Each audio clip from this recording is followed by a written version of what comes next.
They're also going to be emailed out today after the event. We're going to be doing a Q&A after we hear from our speakers.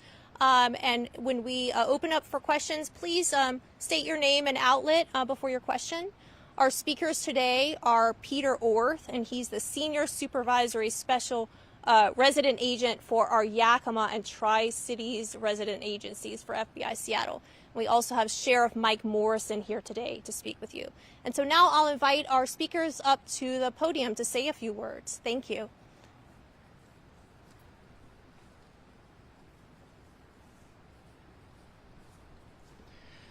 Good afternoon, everyone. My name's Peter Orth. I'm the Supervisory Senior Resident Agent for the FBI offices in Yakima and Tri-Cities. Thank you for joining us. The media is very important and plays a very important role in the ability of law enforcement to push information out to our communities. So thank you for helping us spread the word. At this time, the FBI is conducting a grid search operation today and tomorrow near the Rock Island campground. But I want to be clear that currently we have no evidence that Travis Decker is alive or dead. But we are conducting a grid search operation over the next 2 days. It's currently taking place right now. We hope to find evidence that will lead us to Travis Decker or any information regarding the murder of his 3 daughters. By thoroughly searching and documenting the area, we can help prevent the need to review the area in the future by collecting all possible evidence. Today there are nearly 100 FBI and partner agencies personnel on the ground to participate in this search operation. We have specialty teams from the federal government and local partner agencies all deployed here today and tomorrow for this operation. For almost 3 months, the investigators, led by the Chelan County Sheriff's Office and the FBI, have carefully followed hundreds of tips regarding the search for Travis Decker in this investigation. It's taken us over rough terrain, difficult areas, multiple states, remote locations that are inaccessible. The residents and visitors of Chelan County know very well that these areas are covered with vast dirt roads that stretch for miles, no cell phone service, and many other challenges. That effort gets more difficult as time goes on. The elements bury, they carry away, erode the very items that we're looking to seek and capture for the investigation. Our search teams today are out in 90-plus degree weather trying to gather all this evidence. FBI Seattle wants to assure the communities in Leavenworth and Wenatchee, as well as Chelan County and Washington State, that this case is a priority for the FBI. That is why we're here today. This is a beautiful area in which a heinous crime occurred. We are here to seek justice for Peyton, Evelyn, and Olivia. We are here to find answers for their family, friends, and the community. And we are here to hopefully provide some measure of closure to their loved ones in this senseless tragedy. We want to thank all the hikers, campers, and the community for their patience as we had to close down a very popular area for recreation. I would ask people that were inconvenienced by this to consider themselves indirect contributors to the search operation. To the community, if you find any information that you think is helpful to this investigation, we're directing you to the U.S. Marshals tip line. Please report any information you feel is appropriate for the investigators to the U.S. Marshals. And Sheriff Morrison has some comments.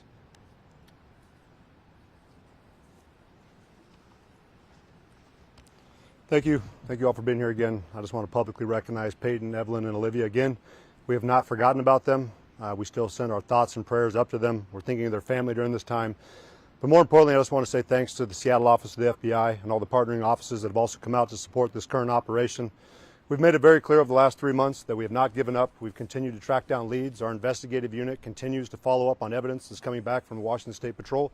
We thank Chief Batiste and his agency for, again, being a valuable partner. You see them out there again today. I'd also like to thank the U.S. Marshals Service for also being out with us during our search. I'd also like to thank the Yakima County Sheriff's Office, the Yakima Police Department, the Spokane County Sheriff's Office, and our agency for being out there, along with the U.S. Forest Service, the U.S. Army's Criminal Investigation Division, and Central Washington University's Anthropology Department.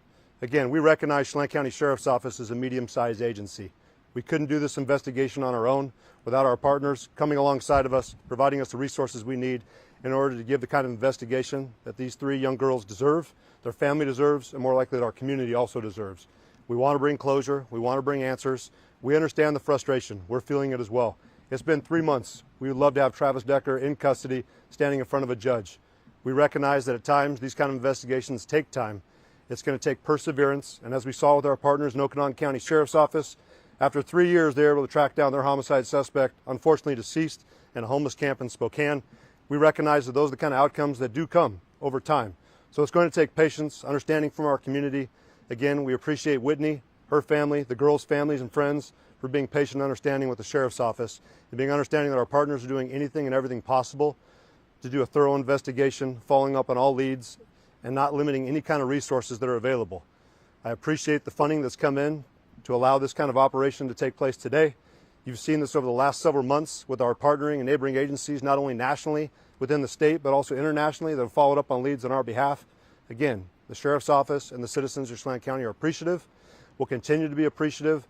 But again, we will not relent. We will not give up until this investigation is concluded and that Travis is accounted for and or taken into custody. Again, I appreciate your time. Thank you for being here, showing support for us, and we'll take any questions you may have. Sheriff Michelle Esteban from Como News. Yes, Could you be specific about why this is such a targeted location? It seems to be site-specific. What has led investigators here? Absolutely. So this is the primary area where the initial crime took place. We've had our agents, our investigators, along with the U.S. Marshals Service and our volunteer search and rescue team that did a thorough grid search around the initial campsite. We had our investigators embedded in with that process. The FBI is now following up behind to expand that out. Based off the information that we've received back from behavioral analysis on a possible outcome of how this may have gone or where Travis may have gone, we wanted to expand our efforts out. And further, we wanted to support and provide a solid foundation for our investigation and what areas we have searched for future investigators when they come on scene if we haven't settled this or found Travis in the next couple of years. But it's going to take us some time, and we're going to continue to do a thorough search and continue to expand out around the initial crime scene to ensure we didn't miss anything. I believe we did a thorough search initially, but again, when we come back with new technology, more resources, more personnel, that allows us to better document what we have covered for future investigations. And Sheriff Morrison, Brady Wakayama with King 5 News. How did you folks decide on the time, on how long you plan on being out here? Just 2 days rather than a week, or less time or more time? Why is it only just 2 days? Based off the resources we had, and again, I'll let the FBI follow up further as they're the ones leading this investigation and the follow-up operation. It seemed appropriate with the amount of ground we were trying to cover, and again, we're mapping it out. If we need to expand further, I understand that they can take more time to expand out, but again, we've agreed on those 2 days. We'll reassess once that time frame comes to an end. And how much ground are we trying to cover over the next 2 days? As I understand it, we're going about a quarter-mile radius around the campsite. If we need to expand out further, we will. Based off investigations and follow-up we've done with the U.S. Marshal's Office, looking into similar cases, we found that historically and typically that you found the homicide suspect and those responsible within a quarter mile of the scene, either alive and or deceased. Is there any new evidence that you've uncovered that you can share with us that led you to this location? No, again, it's just due diligence, making sure that we're checking our boxes and doing everything we can to best map it out in the future in case there comes a time where I'm not in office or our investigators aren't in office. It's well documented. There's a well-established history. And anyone can pick up where we left off. We saw this with the Green River Killer case. This started in the early 80s, expanded out in the early 2000s. I can tell you that a lot of the investigators that were assigned to that case had long since retired. Once he was taken into custody, again, we want to lay that kind of foundation in case our investigation goes that long. But we remain committed and going to make sure that we do a thorough job. Sheriff, are you guys still using the air resources as well, or is this all a foot search today? This is all ground, but we do have air resources if we need to call them back in. And we appreciate the FBI for taking point on that. We also appreciate Spokane Police Department that brought their drone unit before. We've had our drone unit out, along with Spokane County, Snohomish County, King County, our air units, and Washington State Patrol's fixed wing. So we know if we have to call upon them, they will be available. But at this time, we understand that getting boots on the ground and into the thicker brush is probably our best point leading forward. Sheriff, is there kind of a rush to get out here and possibly try to get things settled? I know that you're closing for the next 2 days, but Memorial or the next holiday is right around the corner. Do you guys foresee maybe taking the rest of the week, expanding into other areas, or is this just going to happen over the next few days and then we're just going to wrap up before the holiday? we've never been rushed. So this is an investigation looking into the homicide of 3 young girls. If it requires us to expand our time out on the ground further, we'll do so. We're going to start off with 2 days. We understand that they're limited resources. These are taxpayer dollars that we're utilizing. We're not going to be wasteful with them, but we're going to make sure to be thorough. If we need to go out to the end of the week, we will. The holiday weekend is not going to obstruct our investigation or slow us down. We understand it may be an inconvenience for those who want to come here and recreate. We are a tourist destination. We recognize that, but we're also 2,900 plus square miles. There's other places to camp. We appreciate the community support, those visitors' support, and we understand this does present an inconvenience, but there are a lot of other areas where you still can recreate, camp here within our county. We welcome you, but for the time being, that area is closed for operations, and if we need to expand out, we will, but we've never been in a hurry. We're going to be thorough, we're going to be detailed, because justice remains on it. So it depends on us. We want to make sure that we're doing everything possible to present a strong case when we get to court. And Sheriff, you may have mentioned this before, but what additional resources are in this search versus previous ones? What's the difference? I'll allow the FBI to expand out more on what they've brought to the table, but I can tell you just the resources available from the units that are coming in. I've cited the U.S. Marshals Service, the FBI. This is the first time that I've seen the U.S. Army's Criminal Investigation Division on the ground too. We've had electronic sniffing dogs, we've had specialists in different fields. So we're just expanding out with what we have available to the criminal justice system, and that's not available to the Sheriff's Office. And again, we couldn't do this without the FBI's support, and we're grateful for that. You might be repeating yourself, but would you mind just sort of emphasizing what role the FBI will play and how they're going to take the lead in this search and why? They are the leads in this search. They're the ones that put forth the personnel, the funding, the coordination, the logistics. Again, we thank them. We appreciate them coming all the way over here and doing this. We understand what kind of a time consumption this is, what a resource consumption this is. Again, we could not do this without our federal partners. We're thankful for our federal partners, FBI, U.S. Marshals, Homeland Security Investigation. We've had Border Patrol out here assisting us as well. Just thankful for our federal partners, our local partners, our state partners, and we'll continue to work with them as best we can. Can you talk a little bit about, I mean, the slightly emotional side? You know, it has been almost 3 months to the day at this point. We're still looking. This is still something that people think about every day as households. Can you talk a little bit about maybe if it's a little bit defeating to still be doing this today? It's not defeating for us. We don't give up. We understand that the girls would not want us to give up, but I did talk with Whitney last night over the phone. I get her frustration. Of course, she wants the kind of closure where we can locate Travis and bring him to justice. And we also understand that our community is frustrated. We hear the comments back from the community as well saying, why haven't you guys found him yet? And of course, bringing up suggestions, we hear you. We're trying our best. We're doing what we can with the resources we have. We don't get frustrated though. We're not going to give up. We understand this could take years, and we'll be here. If it's not me wearing this uniform, it'll be another Chelan County Sheriff's deputy. It'll be another FBI agent. It'll be another U.S. Marshal. This is not going to go away till Travis is located. And again, we're going to continue to persevere, grind on, and we will find him in one fashion or the other. Can you speak a little bit? Current award that the U.S. Marshal Service is offering is $20,000, and I know I've heard calls from the public, why don't you raise that amount? Again, we don't control that. We appreciate the U.S. Marshals for putting in the work that they have. Having Travis be in the spotlight that he is in, and also the funds that have been made available to turn him in. I don't think there's anything saying that members of the public couldn't come up with their own funds to offer up, but again, I would tread lightly in there because fraud is a real thing. But again, we're pursuing forward with justice.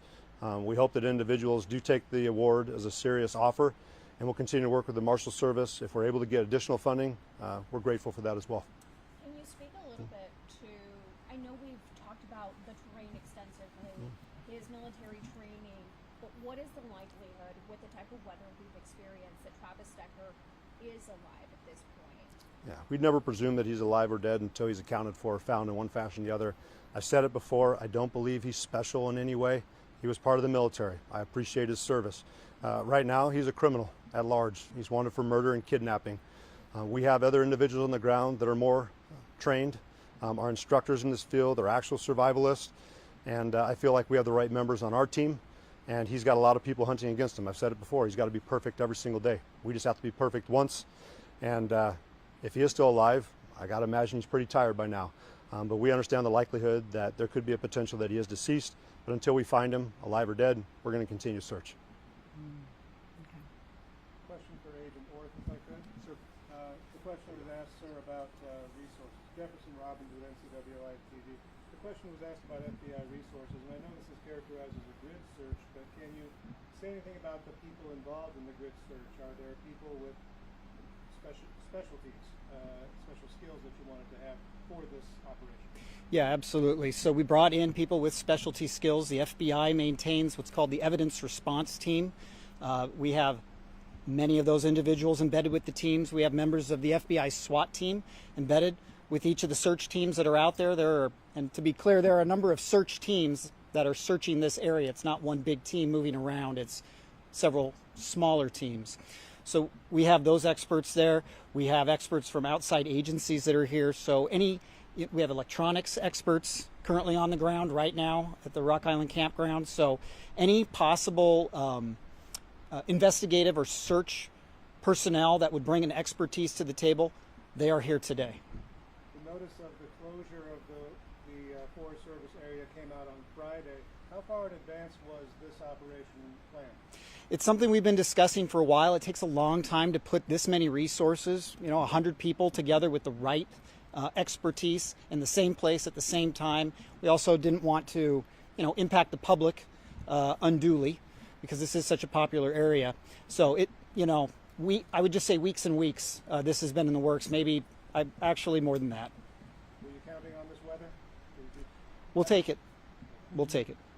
And once more, when do you guys plan on reopening this area? Obviously, as we discussed, potentially 2 days to start, potentially longer, but what about now?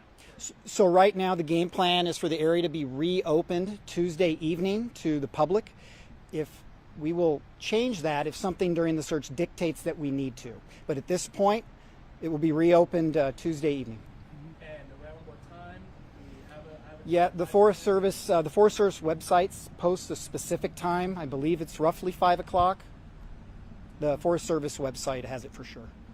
When we're talking about this search, is it day and night, or are we doing like a 9 to 5 search? What does that look like? So it's more daylight hours is when we're searching. Even though it's really hot, we're searching daylight hours. We are going to have personnel overnight at the scene, but they will not be conducting the search. But it's daylight hours searching. That gives us the highest probability of spotting something visually, because this is just an old-fashioned ground search. As Sheriff said, boots on the ground, eyeballs looking at the ground. And for anybody who's gone into this area and hiked, they know it's thick and dense. For anybody who's gone into this type of area and bushwhacked, which is what the teams are doing now, they know it's incredibly intense. And so it's just very manpower intensive. And you say overnight personnel, what's their role in all this? Scene security. Yeah, the scene is locked down. We don't want people coming in at night, so we have personnel who've locked the scene down. Is it unusual for the FBI to be involved in a search like this, and why or why not? No, it's not. This is a federal crime. There's a federal warrant out for Travis Decker, and so it's not unusual. The FBI can bring, as we've talked about today, a tremendous amount of resources to these problems. A rural area, remote, no cell phone service. We can bring those resources to the table. We can partner up with our law enforcement partners to be force multipliers. But at the end of the day, there's a federal crime, several federal crimes that have been committed, and so we're shoulder to shoulder with the sheriff's office. Okay. Why now? It's been almost 3 months. You guys have gone over this a few different times. Several agencies have. You've gone back to Rock Island a few times. Why now? Do you think you'll actually find something different? Well, we have to believe that. Yeah, there's nothing wrong with being. You can't be too thorough in a search like this. Like I said, it is such incredibly dense vegetation that anybody who walks down one of these trails could walk 10 meters off the trail and no one would ever know they're there. And so by coming in with a very, I would say, sophisticated search operation where everything has been divided up by GPS coordinates, responsibilities have been divided up very specifically. It's going to be documented electronically and visually what ground has been searched, what's been cleared, so that potentially future teams that come in don't need to go over the same area. Is there a fear that it's too late? I mean, there's been campers there. There's been people walking through that area. Evidence stomped all over potentially. Is it too late? No, it's never too late to go look for evidence. So no, we don't feel that way. So I just want to be clear, is there a break in the case here? Does that have anything to do with why you're targeting this area? Or is it what I'm hearing? We just need to be abundantly thorough and cover that grid, which we know we can do in 2 days. We need to be abundantly thorough and cover that grid. very, very thoroughly, because the overgrowth, things on the ground get grown over very quickly. So we just want to be very thorough. There is no break in the case, to use your term. Okay. And the equipment they're going to be using, is this just like machetes? I mean, are they bushwhacking through? What, I mean, so is there's there any heavy equipment? nothing 'Cause it's special. with that terrain, you So probably can't. we have communications equipment back there because there's no cell phone service at all, but we have communications equipment back there so teams can be connected with our resources at FBI headquarters, outside resources if we need to bring additional things in, so the sheriff's office and the FBI can speak. But really, it is old-fashioned hard work, people walking through the woods, looking at the ground within sight of each other, not missing a single square foot, to make sure that this area that we were responsible for has been cleared and there's nothing of interest here. We need to now look somewhere else. Okay. Kevin Teeter, KHQTV. Are you confident that 2 days is enough to cover this, what was it, quarter-mile radius beyond the campground? Yeah, as of now, this is the right amount of time. We may actually be able to expand outside the quarter mile, depending on how the search teams do this afternoon and tomorrow. We may actually go further out than what we initially intended. So. And I suspect, I don't want to assume that you agree with the sheriff, that historically, when you look at other cases, perhaps that are somewhat similar, oftentimes you may find your suspect within that radius. Do you believe that? And, Yeah. and is that why? Can you just speak to that for a second? Yeah, the FBI believes that too, that, generally in these cases, not all the time, but a good amount of time, what we're looking for is not vastly different than the area where the crime occurred. So that is why we've centered our search operation today on where the crime occurred. Okay. Does anybody think he's got any sort of help? We're open to all possibilities. Is there a water element to this search? Or the river's been searched once or twice. Yeah. Morrison was on one of those searches. This time around too? Sheriff, you want to speak to the water search? The FBI has a team up there right now from the Spokane County Sheriff's Office that's evaluating the area, but I don't believe they're in the water today. So we brought Spokane County Sheriff's Office's dive team in. There were certain areas that our Swiftwater team could not access just because if you're diving underneath log jams. That was an area that we didn't have the equipment for. So Spokane County, thanks to Sheriff Knowles, has offered up their dive team to come in, search areas that we weren't able to get to. They should have their scuba gear, their dive tanks that's going to allow us to get into areas that, again, we weren't able to access. The National Park Service wasn't able to access. But we feel pretty confident with our Swiftwater team being in the water twice now to conduct searches since the water's come down. The National Park Service's Swiftwater Rescue Team been in the water for over 4 days. And now we have Spokane County Sheriff's Office's dive team going in the water too. We feel very confident the water's been covered thoroughly. But again, we'll utilize what resources we have and make sure that we didn't leave any stone unturned.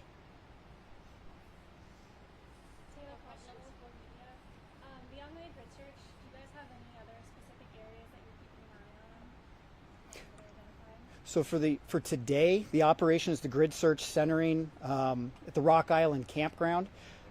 There are lots of areas that are interesting around here, of course, that a man can travel to on his 2 feet. But today we're just focused on the Rock Island campground area. I have a question. Sir. Scott Hobson with Fox 13. When you're, maybe not this case necessarily, but in your past experience, what kind of clues might you be looking for? Like maybe Terps lose ball caps or shoes or something. Yeah. We're looking for anything interesting that is in the wilderness that would be left there by a person, specifically a man trying to evade law enforcement. So we're looking for anything. Have there been any recent sightings? Pardon me? Are you guys still hearing from tips on that tip line? I'm sure it's died down. Yeah, absolutely. Tips still come in, and every one of them is evaluated. Like I said, the FBI and partner agencies, the Sheriff's Office, the Marshals have cleared literally hundreds and hundreds of tips. One by one, an agent or an investigator or a team of investigators is clearing each one of those tips. They are still coming in, yes. Have there been any sightings recently in this area that we might not know of? Not from the FBI's perspective. I don't know, Sheriff, if you followed up anything recently. So we've had reported sightings. We've had our partnering agencies and, of course, our agency also tracked down. They have not turned out to be Travis. But, again, we appreciate the community remaining vigilant, reporting it to us. And, again, we're not going to overlook any investigation or tip that comes in. So we get it. Just our most recent sighting that we documented over there in Idaho. Clearly, that did not turn out the way we wanted to, but we appreciated the public, again, being aware of what was going on. Most recently here, I was talking with the sheriff with King County. It sounded like one of their council members had also viewed someone potentially when they were out hiking the Pacific Crest Trail. King County Sheriff's Office went out and did a follow-up on that. We appreciate it. We know they're spending around 12 hours more, from what I understand, doing a search, following up on that information, but again, it didn't pan out. But we continue to get it. Even today, as I was going through my mailbox, we had a couple more potential sightings that came in. We'll forward it back over to our partners with the U.S. Marshals Service and our investigators. But we do have things that we're following up on, and again, we appreciate the public for helping us out. Sheriff, would you mind just reminding me, has there ever been a sighting of him right in that Rock Creek campground, Rock Island campground, after the bodies were recovered? There was one potential sighting that we had with our search crew when they were up in the enchantments area in the helicopter. We did track that down, but I'd also point out when Kittitas County, thanks to Sheriff Myers and his staff for following up and helping us out, they had an individual that was a potential sighting that took off running from them. They did catch up, and unfortunately we just found out it was an individual who didn't like law enforcement. I don't think it's the first time we probably experienced that in our careers, but we get those kind of incidents as well. Okay, thank you. Yep.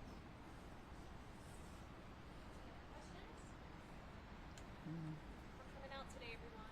Yeah. All Thank right. you guys. Everyone Appreciate for your coming. time. Thanks. Thank you, sir.